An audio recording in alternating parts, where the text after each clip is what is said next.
Welcome to the next video in the Patterns in Nature topic. This video will be looking at the dot point perform a first 10 investigation to demonstrate the relationship between surface area and rate of reaction.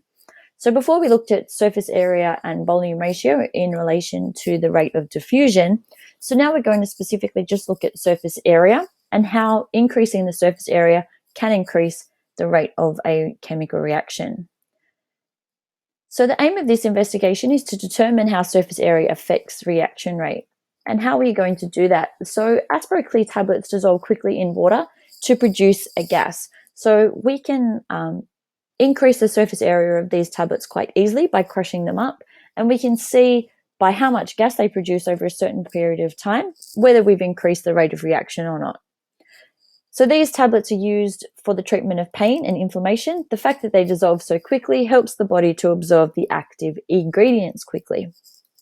Okay, so you may have had an Aspro-Clear tablet or seen somebody have one before. They work in the same kind of way as a Barocca tablet. You drop it in water and they dissolve.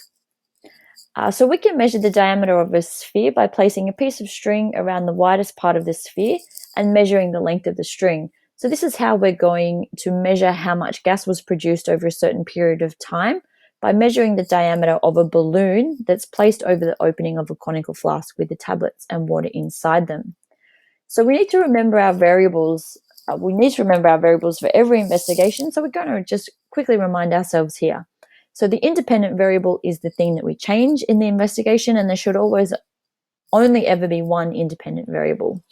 The dependent variable is the thing that we measure, and we need to make sure to ensure that our reaction is accurate, that we use the appropriate measuring tool for the thing that we're measuring. And lastly, we need some controlled variables. So these are the things that we keep the same in order to make sure that our experiment is fair. And by convention, we usually want to make sure that we've got at least three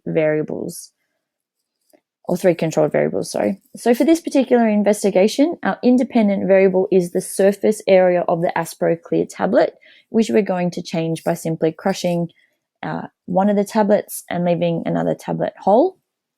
The dependent variable is the reaction rate determined by the change in the size of the balloon, which, as we said in the previous slide, we'll measure using a piece of string. And the controlled variables that we're going to use are the temperature of the water, the amount of water, the amount of time the reaction proceeds for, and the type of tablet that we're using in both investigations. So the reason why we need to keep the temperature of the water the same is that by increasing the temperature of the water, we actually increase the movement of the particles, and this can also lead to an increase in a reaction rate. So by keeping the temperature of the water the same, we're making sure that the particles in one of our investigations aren't moving faster than the other and therefore altering our overall result.